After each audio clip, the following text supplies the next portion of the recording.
Find other great podcasts like this one at podmoth.network.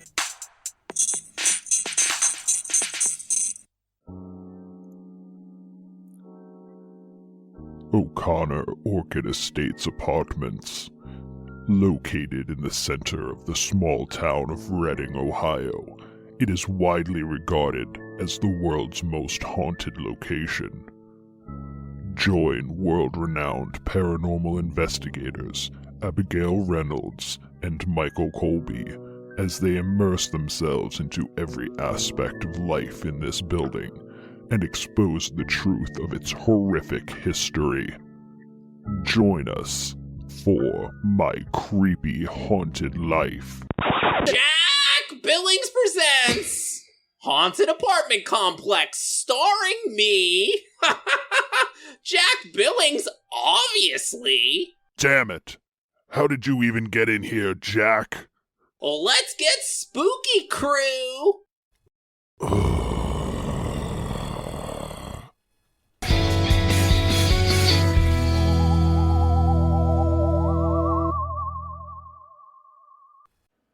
Hey, Twisted Listeners, I'm Cindy. And I'm Diva. And this is Twisted Listeners, a podcast about murder. And lists.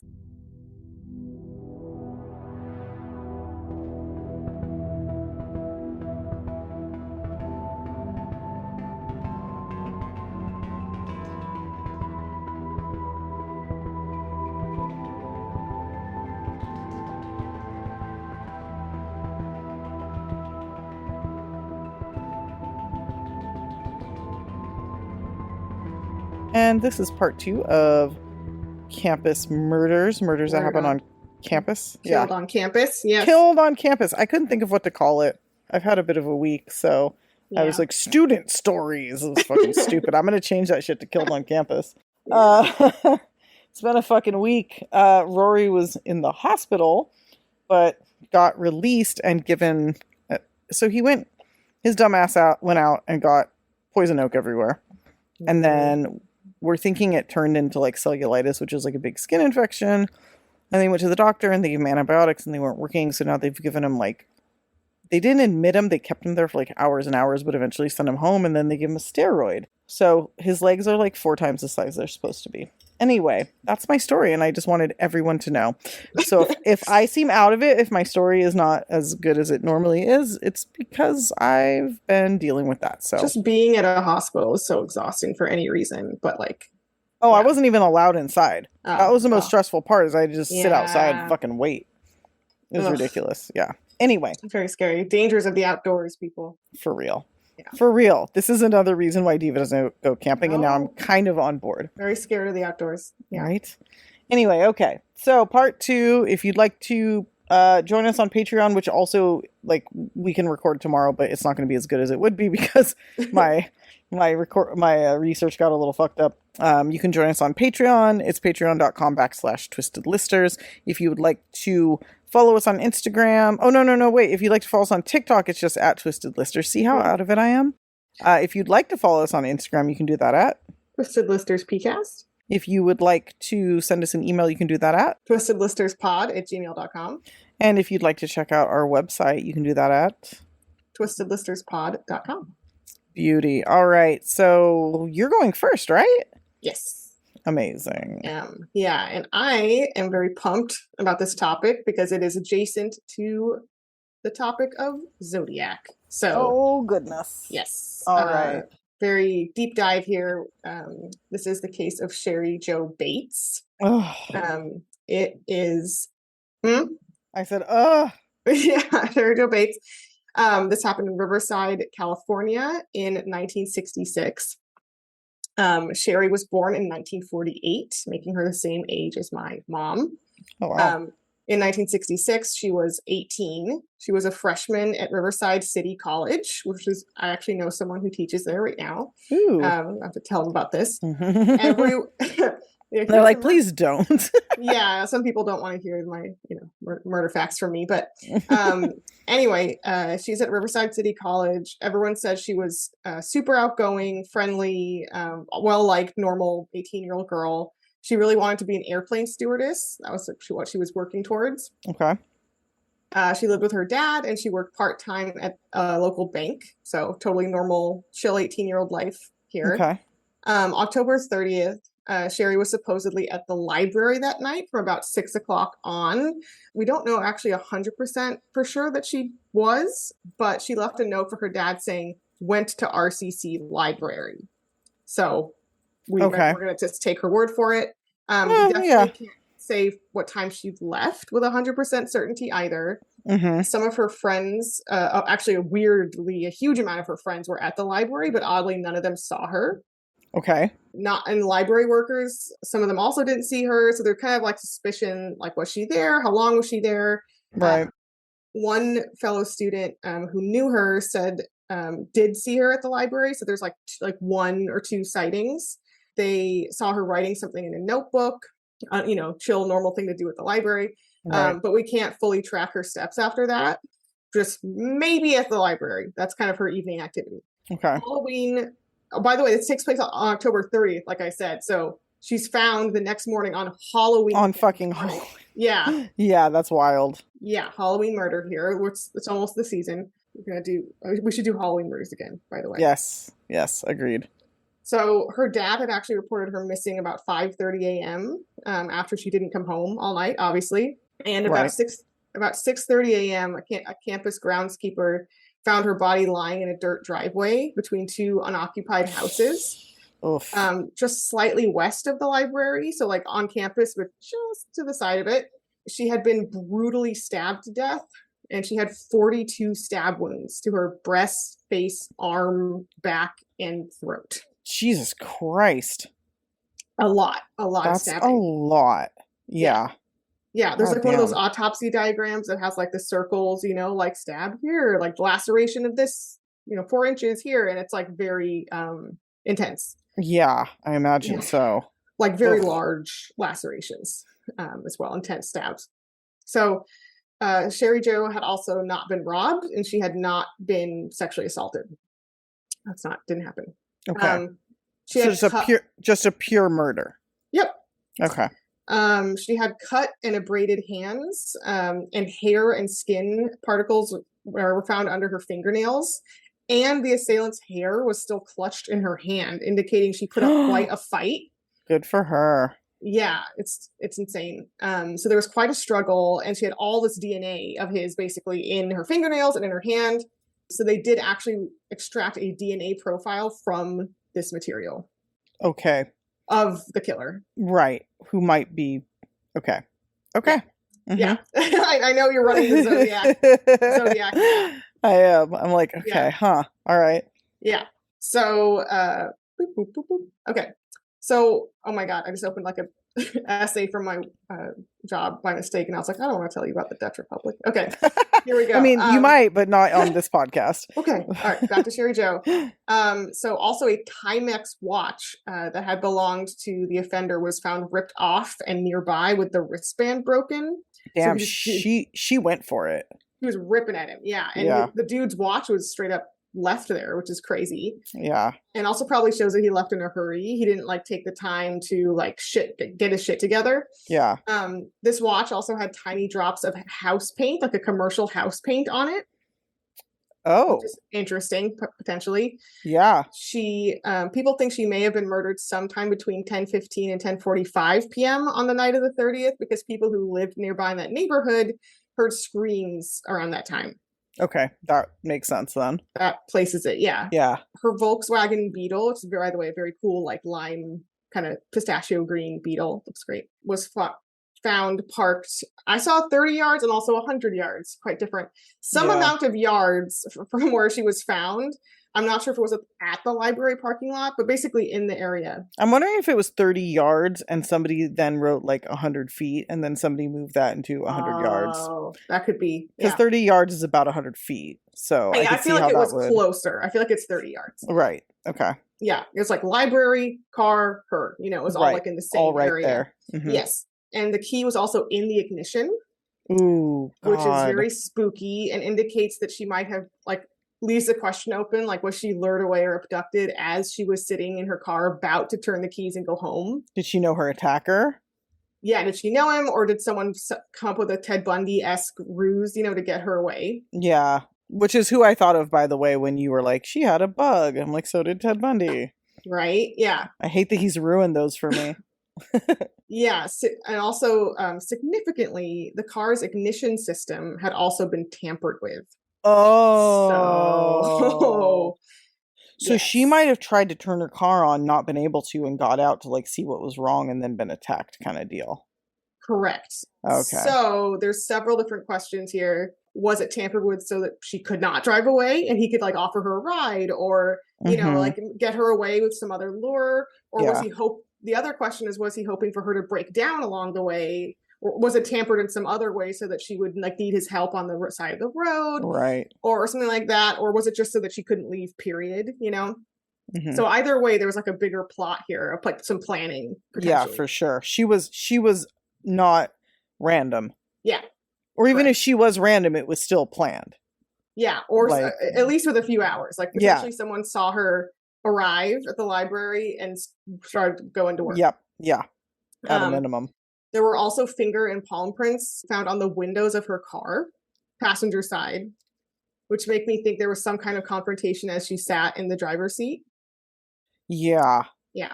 That sounds, oh man. Or, oh yeah. Oh man. So many things could be happening. Yeah. Lots of scenarios to play out. Yeah. So many different theories that exist about what happened. Was she, like I said, was she lured away from the library? Was it a confrontation? Was she abducted away? Like how did this play out? Yeah. So the library also, this is really weird, closed at 9.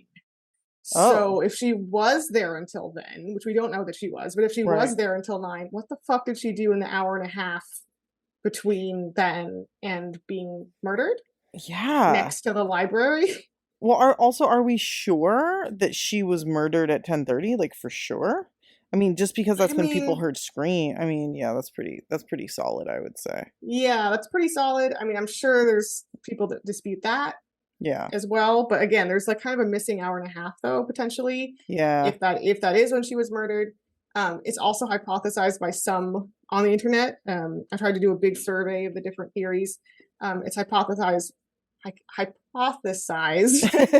by some that she wasn't at the library at all, and maybe the few witnesses that saw her were mistaken, because eyewitnesses are mistaken and the vast majority of people didn't see her, including people that knew her. But isn't that where she ended up? Yeah, she ended up in that area though. That feels like a lot for the killer to like drop her where she said she was going to be but wasn't. Like, I don't know. That feels like a lot. Yeah. I don't know. Or what, did she meet a friend after the library? Or, is there like a missing step, of her evening plans? Right. That's a fair question. But like, either way, it's weird to me that she would be at the library an hour and a half after it closed. Yeah. If she was like, either way, like maybe she went out with somebody and they were dropping her at her car. Like she drove to the library and made it seem like that's where she was going or something. Yeah. I don't know. So she got dropped off. I don't know. Maybe she could have like got dropped off late and then her car didn't start, but whoever dropped her off already left, and then I mean, people also don't tell her dad everything, that they have going on. That's what I mean. Yeah. So it could have been a lie that just kind of I don't know.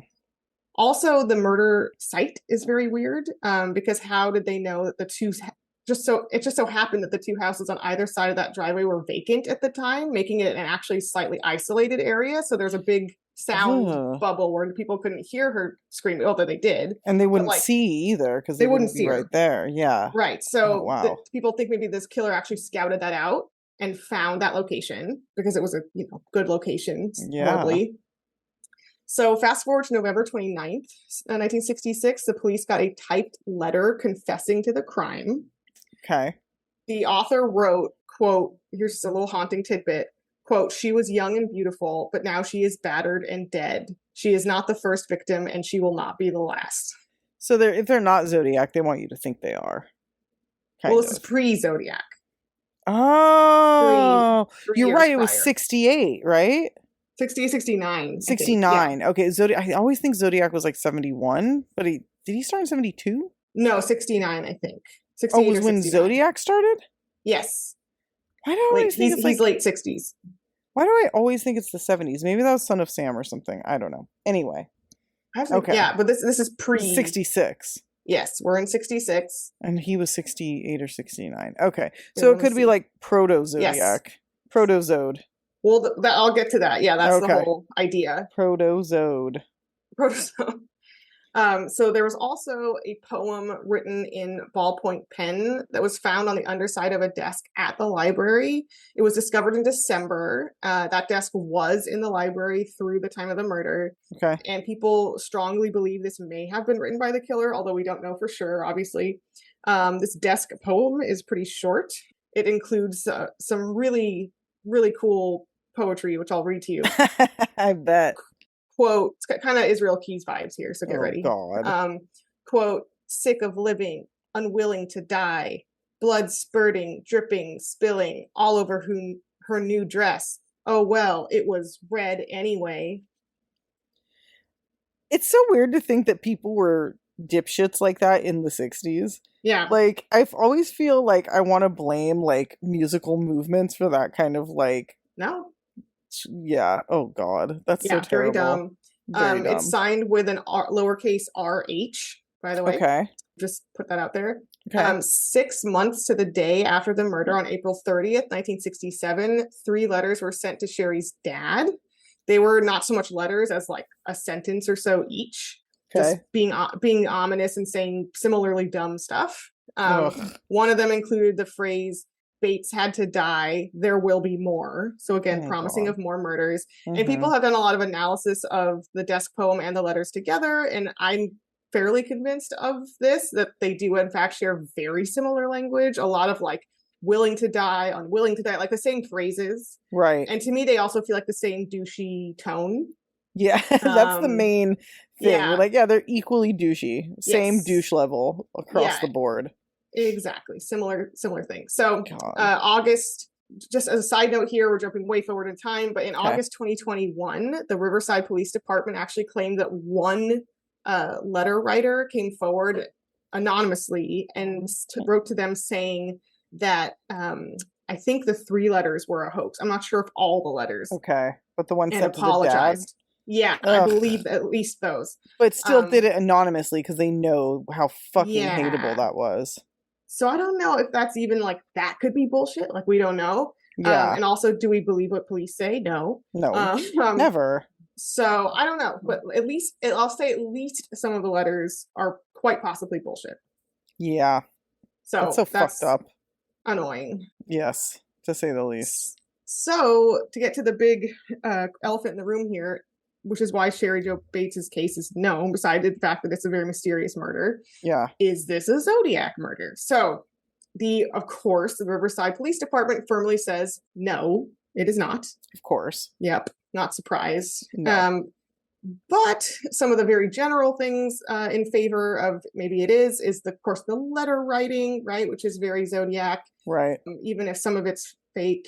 The vehicle tampering also smacks of Zodiac, because there's that one possible time that Zodiac fucked with a woman's car so that her tire would go, and the tire. And then he gave her a ride and almost and then her. she fucking jumped out. Mm-hmm. Yes. Oh, that's so creepy. So a similar thing there. And later on, Paul Avery, who I can only see as Jake Gyllenhaal in my mind. That works for me. Shit. Because that's, him in the movie. Yes.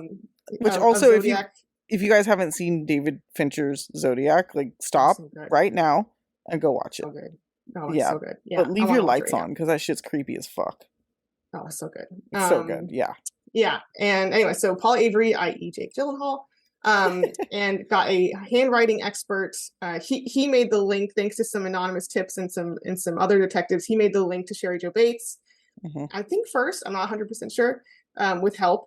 And then he got a handwriting expert and determined that definitively, according to Paul and his experts, that the desk poem was the same handwriting as one of the letters, the official Zodiac letters.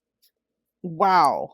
Yes. That's crazy. Because, okay, here's the thing. The Zodiac letters, they seem like angry and like, almost like, okay, the vibe of Zodiac is, in my mind, if I had to sum it up with like a sound, it'd be ha-ha, ha-ha.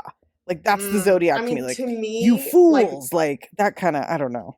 Yeah, I mean, it is honestly a similar tone in a way, because there's a sense of foreboding and trying to scare people. And like, I don't know. This one just sounds like a whiny little punk. And then the Zodiac. There's also like 2 years, a year and a half. That's true. That's true. People change, I don't know. Yeah. Maybe he was like, damn, those first letters were embarrassing. I want to, up my serial killer letter game, Yeah. And I also think that if this is Zodiac, like this was him doing a bad job at murder, because he left the watch. He was kind of in a hurry. There was like kind of clumsy. Yeah, totally. And maybe he stopped and like studied, tried to be better at it. Right. He sat himself down and was like, listen, if you're going to do this, you gotta be better. Well, when he's like, there will be more killings, it's like remind me of Zodiac threatening more killings and like the foreboding, trying to freak people out. Yeah. It is vaguely similar. Are you fighting a spider, Cindy? No, there's just a goddamn cricket that's going off and like I wanted to shut up, so I threw something and it didn't work. So I apologize. If you guys hear a cricket, it's because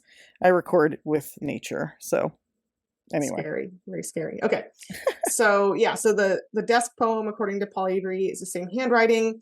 Also putting double postage, double the necessary postage on all the letters is a thing the Zodiac would later do. Oh, okay. All right. That's more convincing to me. Yeah. Also, the 1971, it's an official TM Zodiac letter to the LA Times.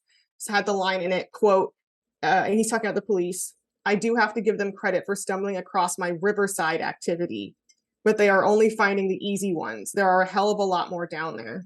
So that's actual Zodiac talking, and this is after Paul Avery had made the link with him in Riverside. It was after.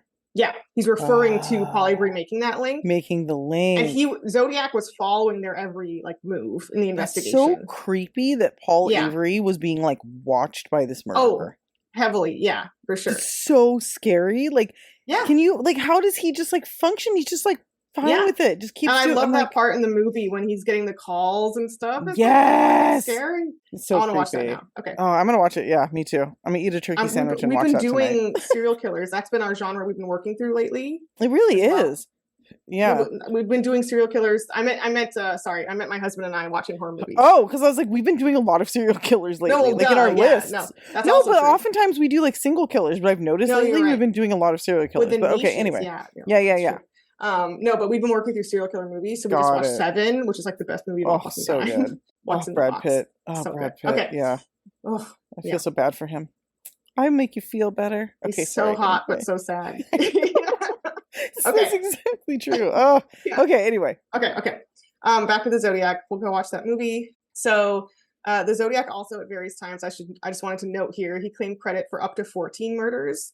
We only definitively know of 5, which is the 3 couples from which 2 men survived. Right. And then the cab driver, Paul Stein. Right. But I and many other people think there's many more Zodiac murders. But he's not the kind of guy who would have like cared that people didn't know. It would have given him like deep satisfaction to know that they didn't. Yeah. And I'm always like wondering, maybe he'll like admit to who he is on his deathbed or whatever. No, but like I don't think he's that kind of guy. No, he's not. He fucking loves that nobody knows. It's like his favorite part. It's his favorite fucking part. Which is weird because a lot of people who communicate with the police like secretly kind of want to get caught or like I think the tone of the letters is also kind of mocking of like LOL, you stupid dumbs, you don't know who I am. Yeah. Like, but it's not like wanting them to know. Yeah. No.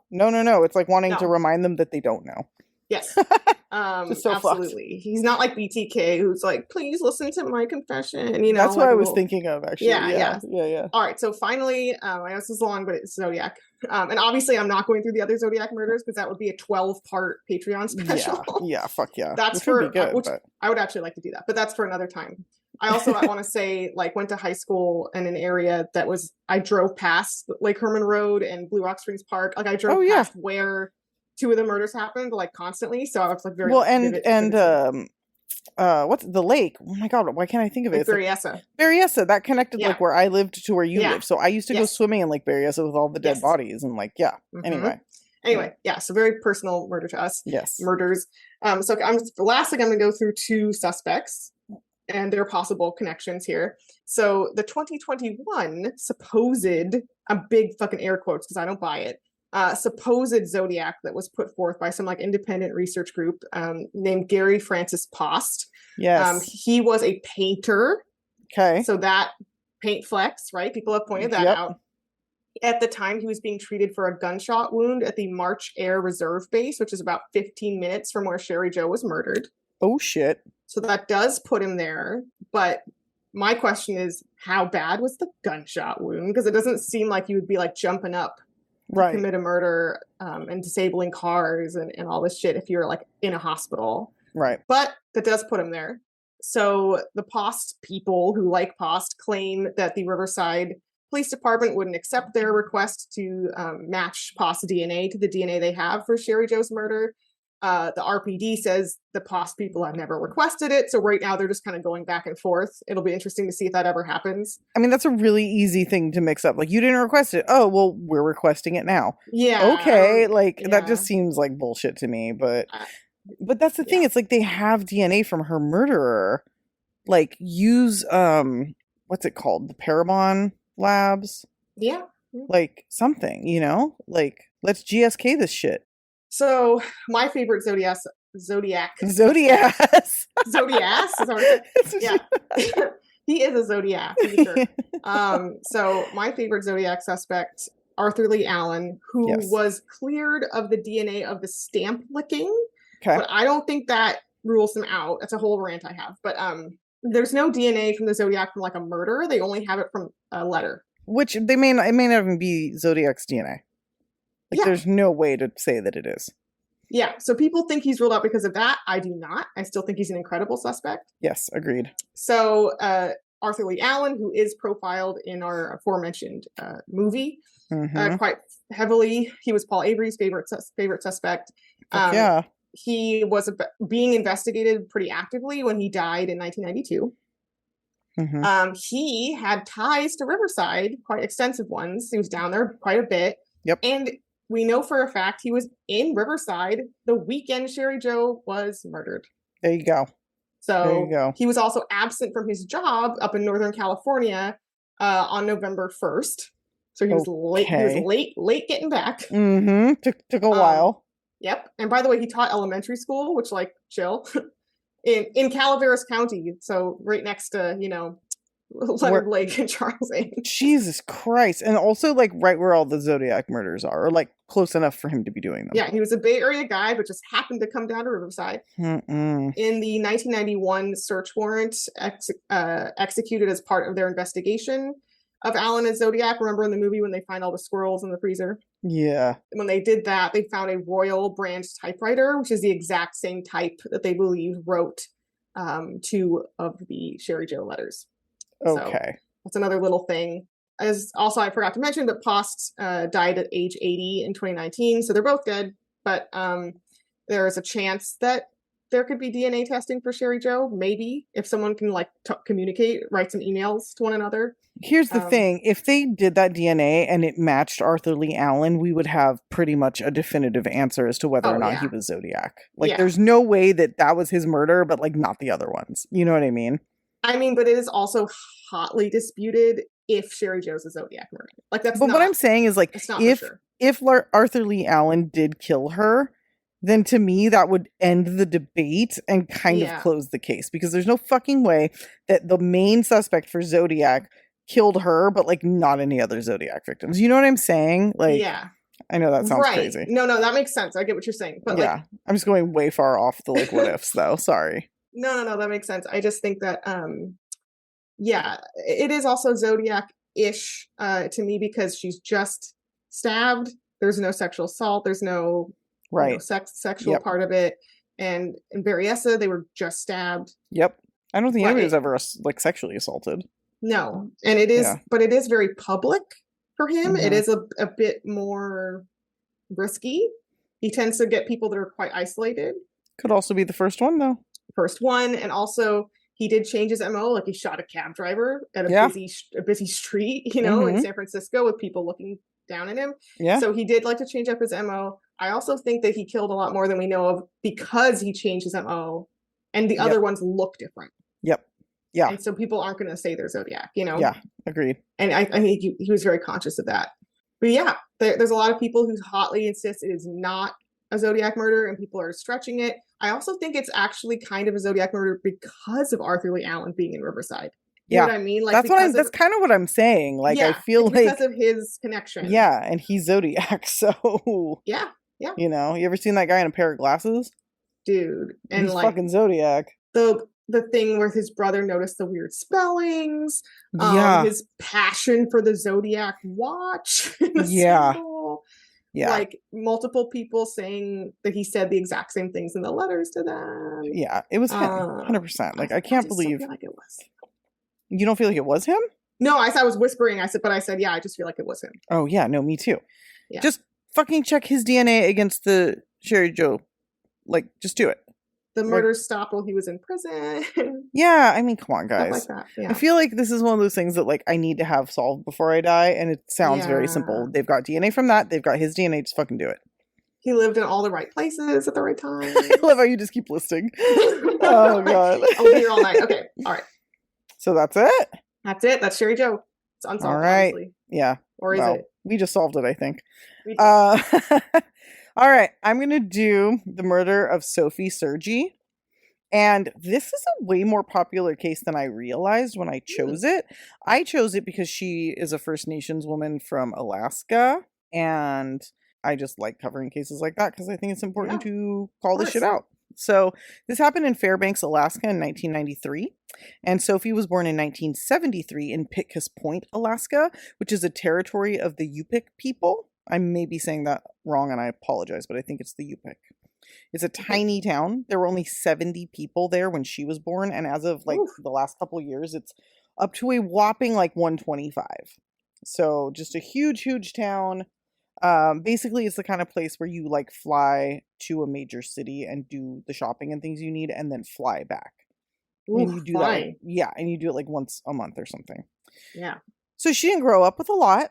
But she did have like a really great mom. She had a younger brother that she was super dedicated to. You know, she helped her mom take care of her little brother. She was also super brilliant, like so fucking smart, super hardworking, really ambitious. She was in the academic decathlon in high school, or the Acadeka, to those of us who are in the know. She was also super goofy and super fun.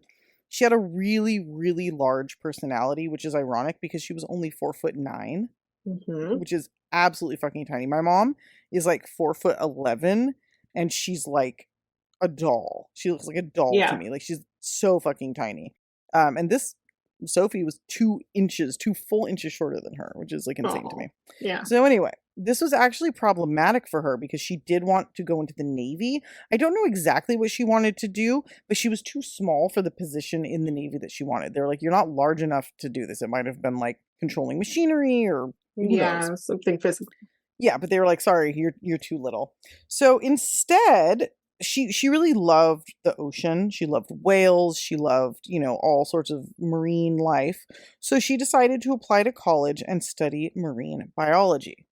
And she actually got a full ride to Fairbanks, or to, the University of Alaska at Fairbanks, I think is what it is. Cool. Yeah. So her best friend Shirley, who was also from the same town, went to the school at the same time. And she said that they both felt a lot of pressure to succeed because otherwise their future was like just being in Pitkas Point.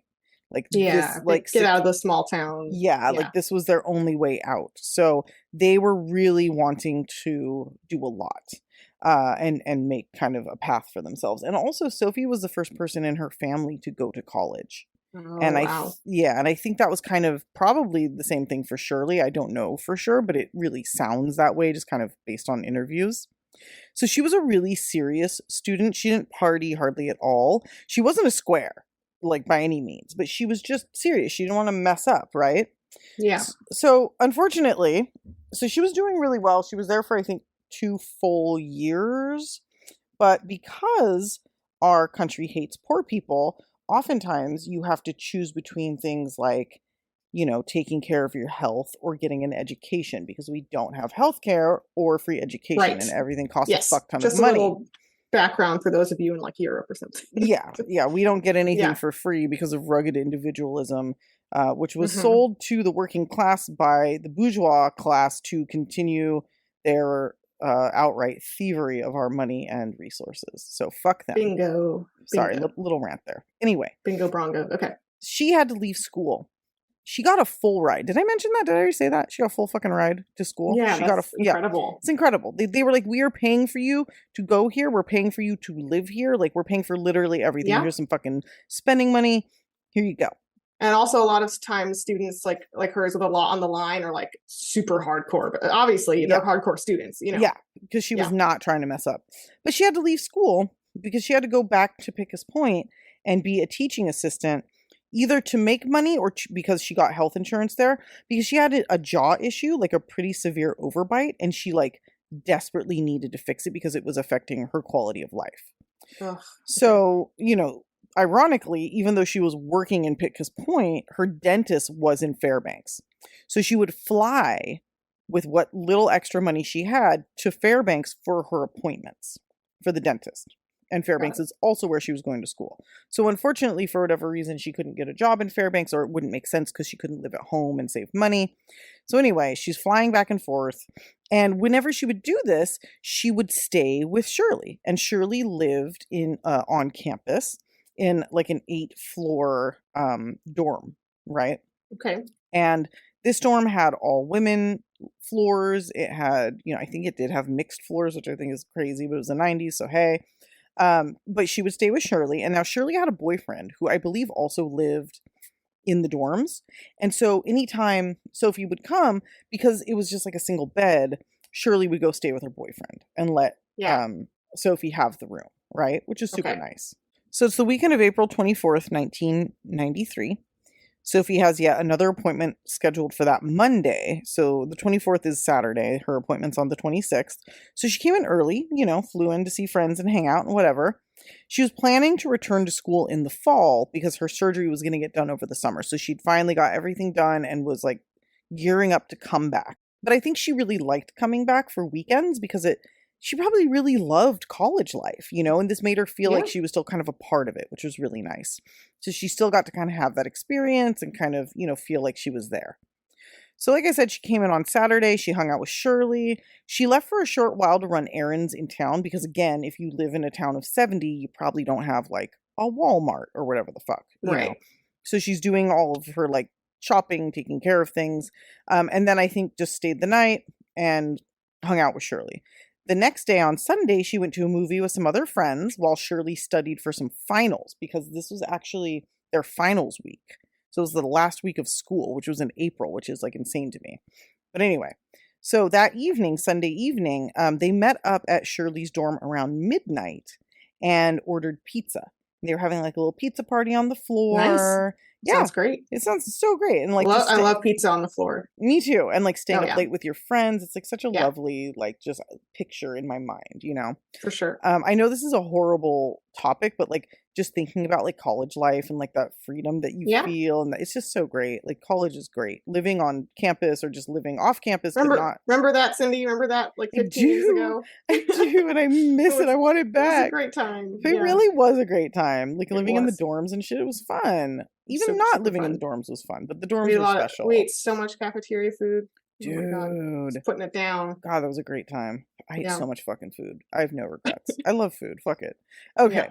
Anyway, so they're having their pizza party. It's around 1 a.m. and Shirley and her boyfriend, you know, they're all just kind of hanging out. And Sophie's like, hey, you know, I want to smoke a cigarette, and get this, it's late April and it's below freezing outside.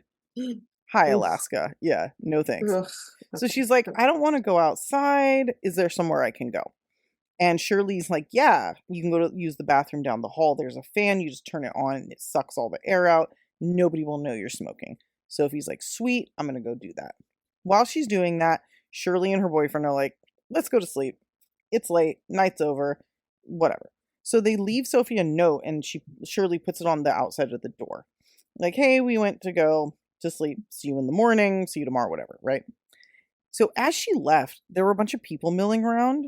Shirley noticed. It was apparently, like I said, like the end of the semester. There were parties. There was actually a party in this hall, not on her floor, but just in the dorm somewhere. Yeah. So there were kind of people out later than usual, walking around. She saw quite a few people, including men, in the halls, which wasn't weird, but becomes kind of important later on. Yeah. So the next morning, Monday morning, Shirley comes back to the room and she finds her note still on the door. And she's like, that's weird.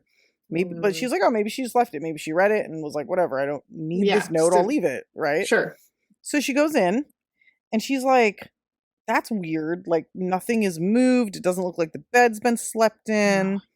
She's like, okay, well, maybe Sophie just like made the bed. Like, she's a good like roommate or guest or whatever. Like, it might be that. So then she's nervous. I'll tell you, she's feeling nervous. Yeah. So she goes to the bathroom. And she's like, oh, maybe Shirley like is taking, or maybe Sophie's like taking a shower and getting ready for the day. So she leans her head into the bathroom and she's like, Sophie, are you there? And someone answered like, yeah, I'm here. So Shirley's like, okay, cool. Like, great. I'm going to go. Now I'm going to tell you right now, that wasn't Sophie who answered her. It also wasn't her killer. It's nothing that salacious. Oh, okay. Fortunately or unfortunately, depending on how you look at it. I think that it's like the showers were loud. So somebody thought that their name was called, so they answered. You know what I mean? Yeah. Like, oh, I thought you were talking to me. You know, if your head's in the water or whatever, you might just mishear and answer like, yep, whatever, right? So Shirley still felt weird all day. She probably realized whoever answered her wasn't actually Sophie, would be my guess. So she's asking around, like, has anybody seen Sophie? Like, have you guys seen Sophie? And everybody's like, no, haven't seen Sophie. She finally calls her orthodontist. She calls Sophie's orthodontist. And she's like, did Sophie come in for her appointment? And they're like, no, she did not. So she called, I think, from a payphone while she was like out. So she's like, fuck, man. She starts heading back to her dorm to like figure out what the hell's going on. Meanwhile, as she like rolls up on her dorm, there's cops, there's reporters, there's already fucking reporters there. There's Holy like shit. all sorts of crazy shit going on, right? So she's trying to get into her dorm and they're like, you can't go in. And she explains, like, I'm looking for my friend. She's been missing since last night. And they're like, tell us what your friend looks like. Tell me what her name is. And they figure out that who she's looking for is the person that they found murdered in the bathtub in the bathroom on her floor. Yeah. In the bathtub. Oh my gosh. Bathtub. So the bathtubs, I think, are kind of like how they were at Mills, where it's like behind its own separate door. Yeah, yeah. Like it's its whole own like thing. So it was similar to that, where it's not like the showers where they're all kind of like out in the open together. The bathtubs are more private, right? Yeah, private tub space. Yeah. Police had a lot to do to figure out what happened to Sophie, and they're trying to interview as many students as possible, of course. But this was greatly hindered by the fact that, like I said, that was finals week. And that week, 60 students alone moved out of that dorm room. Like, okay, so lots of movement, lots of chaos. Tons of chaos. It was just a mess. Lots of coming and going. Before we get more into it, I guess I should probably tell you what happened to Sophie. I know Kay is going to enjoy the gore. She's always like, I like the gory shit. I'm like, okay, I'll hook you up. Oh Sophie was found. This is horrific. Trigger warning for people not like Kay. Sophie was found in the bathtub. Her hair and face were wet as though somebody poured water out, like turned the bathtub on. Yeah. Her pants and underwear were down around her ankles. She had her left side of her face was on the drain, and her arms were like up over her head. So like up against the wall. So extremely unnatural and uncomfortable position. Like her arms are like almost bent backwards, right? Ugh. On the right side of her face were multiple stab wounds on her face. Oh, God. She had been beaten. She had been stabbed repeatedly. And once they pulled her out of the tub, they realized that her cause of death was actually a gunshot wound to the back of her head. So this was like, it's like kind of an overkill of multiple big time. Yeah, ways. I was gonna and say, also we just did back-to-back cases with girls stabbed in the face. Yeah, what the fuck? So did that. Pretty fucked up. So, like I said, police start interviewing as many people as they can. They did say that over the course of like however many, weeks and months they were doing this, they interviewed over 100 students. They followed up on literally hundreds and hundreds of leads, and they were able to rule quite a few students out. Yeah. They never found who did this, despite finding semen. And this is maybe the most fucked up thing to me, and I don't know why. Well, I kind of know why. but the semen was not on her clothing. It was fully inside of her, which I just find so much extra violating. I mean, that's not unusual, though. But it was just, well, I'll explain why it's kind of gross later. Oftentimes, you'll find traces on underwear. You'll find traces like on the ground. You'll find traces elsewhere. Sure. But I'll get to that. It's just really gross. Okay. It's just really like extra gross to me. I'll explain because you're like, Cindy, that's like every case. That's every case, yeah. But it's not, because it's not, every case is not exclusively found there. It's often found. I feel like it happens a lot. I don't know. Well, basically, I'm just gonna jump ahead. No, it's fine. Okay. But what the prosecutor says later, because we do kind of figure, well, I don't know. Okay. We'll talk about it. The prosecutor basically says the reason that there was no semen found anywhere else is because dead people don't stand up. So. Oh, you're saying it was a necrophilia. I think. Well, that's another thing. We'll get on to all of these topics and questions because to me, even though this case is like, quote unquote, solved at this point, it took like 29 years. I still have a lot of questions. So we'll talk about it. It's all very gross. Okay. Yeah. So one of the people that they interviewed was a girl named Vanessa Allen. She was a freshman. She lived in the dorm. She said that she saw a light on in the tub room. And she was like, nobody ever uses the bathtubs, which like same, I think at Mills, like nobody ever used the bathtubs. It's just like weird. It was really weird. Yeah, so she was like, the door was closed, the light was on, it was really weird. She also said that she heard something that sounded like a firecracker going off. So she probably heard the gun, like the murder. Other people said that they saw various men coming out of that bathroom, which is an all-women's bathroom. One of the other students that they interviewed actually picked two men out of a lineup. And one of them was a man who was on campus. The other one, however, was just like a random photo to like test if her memory was accurate. And obviously it wasn't. So her picking this guy out of this like lineup of pictures and being like, oh, he was the one who came out of the bathroom, but it may have also been this guy. And that other guy was never even at the college, casts a lot of doubt, right? Yeah. So through all of these interviews and this whole process, they came up with quite a few good suspects. The number one, so there was a guy, Gregory Thornton. He's the one that was picked out by this student as like coming out of the bathroom. I couldn't find it, but I think he may also have been shown to have been obsessed with Sophie to the point where he had a shrine of her at his house. Oh shit. Okay. Shrines. That feels very murdery, right? That is not casual. He was ruled out with DNA. Okay. Right? All right. Okay. Then there's Kenneth Moto. He was a student at the college at the time.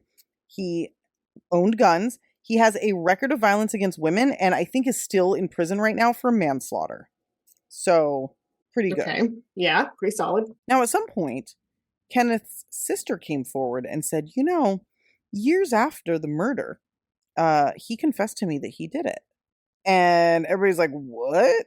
So they interview Kenneth and they actually put him on the stand at the trial of the other person who they finally charged.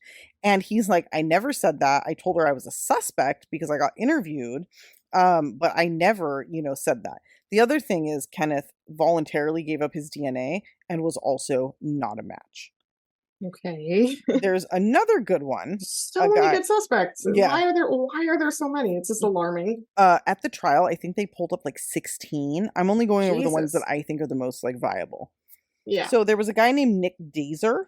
He worked with campus security, so had access to the whole building.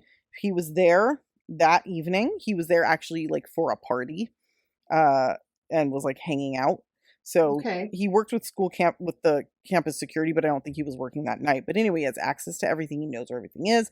He also was fired by campus security for having a gun and lying about it, which apparently you're allowed to have a gun, but you have to declare it. And he didn't. So he got fired. When he was fired, and also later when he was interviewed, he said, it wasn't my gun. It was my roommate's gun. So you're firing me over nothing. It's not my gun. I had it, but it's not mine. Like I was carrying it around, but it's not mine. So there he is in this building with a gun, just seems like a decent suspect. They didn't really have much else. So the case basically goes cold. They did run DNA through CODIS twice, between like 1993 and 2018, I believe. Ooh. No hits. Okay. Nothing. Her family sued the university. I don't think it went anywhere because, in all honesty, like, I don't know that the university was particularly negligent. I feel like it's just, Just happened there. yeah, it's definitely something you could argue, but it's also like there is a certain amount of risk that you take living in a dorm, It's just scary. yeah, it's not super safe. So anyway, finally, the guy, I forget the detective's name, he saw what happened with GSK. He knows about Parabon Laboratories. So that's Parabon, right? I'm not making that up. It's Parabon. I think so.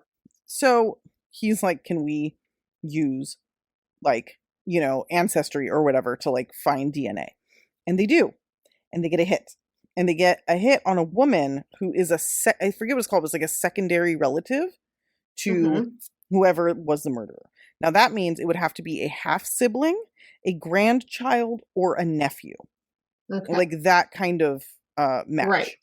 The other thing about the DNA they found is that it was an X chromosome match, and the X chromosome only comes from women. So it would have had to be on the mother's side. Gotcha. So they're looking. So they have to run the algorithm of the thing and Yes. find all the people. And the sister of, like, the mother of the mother, the sister of the mother, or, the mother of the mother, sister of the mother kind of thing. So they do all of this matching, and they find one woman. And she does not have any half siblings, so that rules out anybody on that side. She does not have any grandchildren, so that leaves only nephews. She had one. His name was Stephen Downs, and he was the roommate of Nick Dazer, who was like, it was my roommate's gun. Yep. Yep. His DNA was found inside of Sophie. He had been interviewed way back and cleared. He was like, I don't know her, never met her. Never seen her, can't help you, sorry. And cops were like, we're satisfied with that, because why would they not be? You know what I mean? Yeah. Now they've got this DNA, and they follow him around for a while trying to get like a definitive like DNA sample, like a straw. Or a tissue or whatever. It doesn't work. So finally they're like, fuck it. This guy's living in Maine, by the way. So he grew up in Maine, went to school in Alaska, murdered Sophie, went back to Maine, worked as a nurse, had a fucking clean record. Like nothing. He never hurt anybody, had no criminal record whatsoever before or after this murder. Super random. Super fucking random. Which also, I know that happens, but it does make it feel less sure. And I mean, also women don't report things. You don't know everything. Absolutely true. Too, so absolutely true. I'm only just laying that down. I'm just putting that out there because there's other things. So he did lie. He said, I never met her. I don't know her, whatever. So now they finally go and they get a warrant and they go to his house. They talked to him on the phone first, and they're like talking about it, and he's like saying again, like, no, I don't know, or whatever. And the cop is finally like, well, we think we have a really good suspect in her death, and we think it's you. And his answer is, wow, that's pretty intense. That's his answer to, we think you murdered this girl. Okay. So they go, they get a cheek swab. It's a perfect fucking match. They arrest him, right? Yep. Now we get to the trial. His ex-girlfriend testifies at the trial. A bunch of former police officers that were on the case, et cetera, et cetera. But one of the things that his girlfriend testifies to is they say, did he have a gun? Did he have a 22? Because that's what killed Sophie. And she says, quote, well, again, in my fuzzy 30-year-old memories, he had this little 22 pistol and he wanted to go out in the woods and target shoot. So I went with him. It looked old. It was a handgun, I believe a revolver, and it was kind of old and beat up. So she actually said that before he got arrested. She actually said that in an interview, but then she got, put on the stand and said it again. So like, okay, he's got the gun. Nick, his roommate, already blamed the gun on him. We have his semen. But here's my question, because he definitely got found guilty, right? Right. But his defense brings up all these other people, and they're like, he could have had consensual sex with Sophie. And that's the thing. There were tons of gaps of hours and hours where she might have been with anybody. Nobody knows. She wasn't with Shirley. But like after she stepped out for a smoke, though?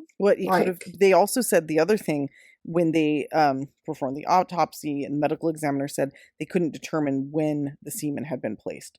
They also said there was no evidence of trauma, like a forced rape.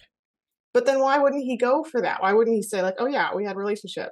Or like we had a one-night stand or something? I think he was just banking on them never getting his DNA. He was like, I'm not in CODIS, so they'll never catch me. But why wouldn't he revert to that at some point? Like once he Well, once he he knew did. the DNA was a He match, did. Okay. Eventually, he was like, okay, we did have sex. We had consensual sex like the day before, whatever. Okay. Which, honestly, there's enough doubt there that it's like, I think he did it, like for sure. Yeah. But like, I don't know. It feels like, and also the fact that there wasn't any semen in her underwear or anywhere else, Right. she wasn't walking around with it afterwards. I don't know.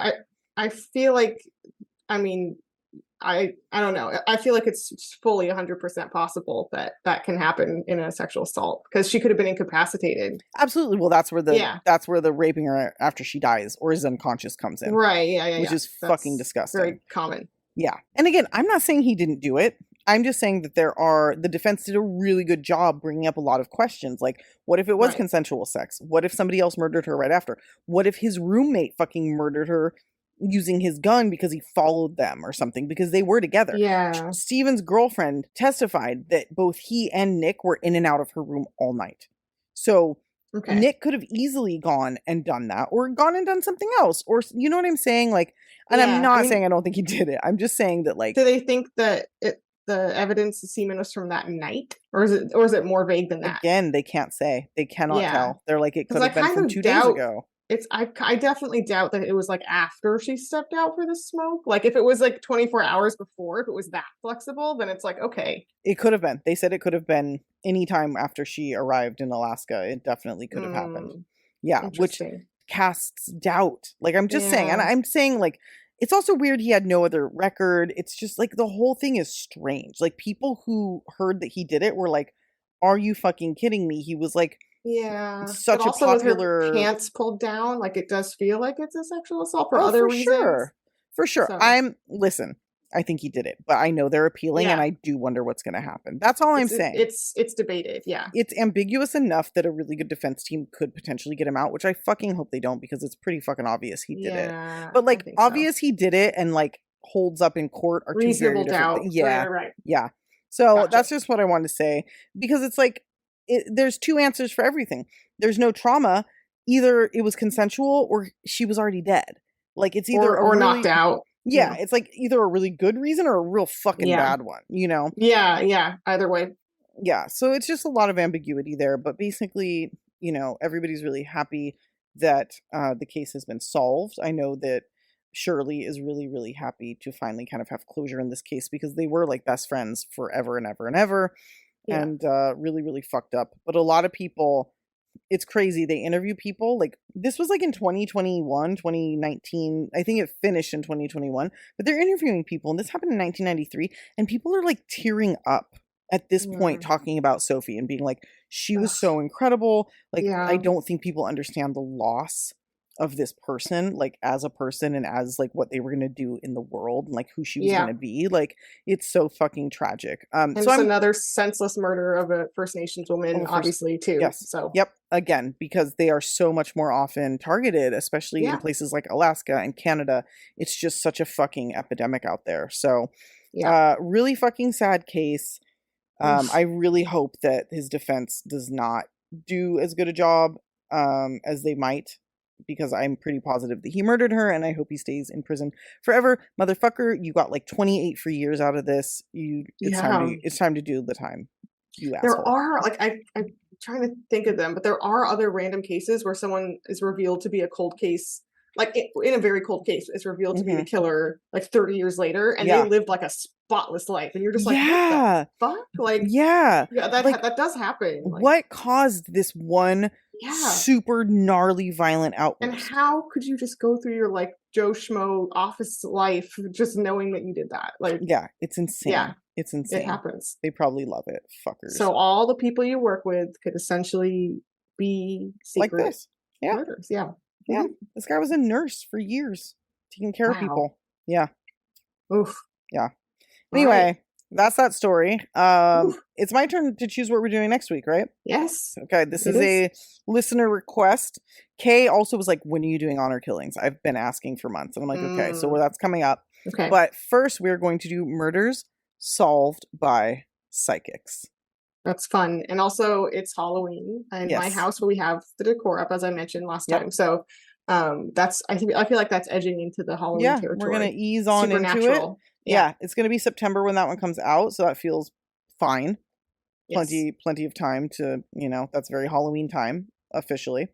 For So sure. that's what we'll do. It's going to be really interesting. The funny thing is, researching these, certain news articles about the exact same murder will not mention the psychic at all, and then other articles are like all about the psychic. So it's going to be pretty interesting trying We're to gonna be balance psychic those. forward. Yeah, I think we are. Perfect. Anyway, so yeah, that's the topic for next week. Do we have Okay. anything else to report? No, that's it. I'm gonna attempt to record while I'm traveling, so the sound might be shitty, but we'll see. How it Yeah, goes. sorry guys. Also, Diva's recording program we were trying to use is fucking haunted, and it keeps turning all the way up, so we Yes, can't use it a is recording haunted. because it picks up like every little sound. So we're back to just Zoom recordings for now, but we're gonna try to improve on those very soon. Also, who was the guy that killed the chick in San Diego and went on the run? Oh, RJ McLeod. I He did got him caught. for like our most wanted fugitives, and he Yes. got his ass fucking caught. His So- ass got fucking caught like yesterday or some shit. So that And is he super looks exciting. like a dweeb. So Yeah, fuck that fucking guy. If you want to go back and listen to it now, you'll have a very satisfying conclusion to that story. So very good. anyway. Yeah. All right. Well, thanks everybody for tuning in. This month was our highest download month ever. So we Woo! Yeah, absolutely keep it going. keep it going, guys. We love you. We appreciate you. It's so fucking rad to see. Anyway, until the next one, Stay off our there. list. Stay off 'em. Bye.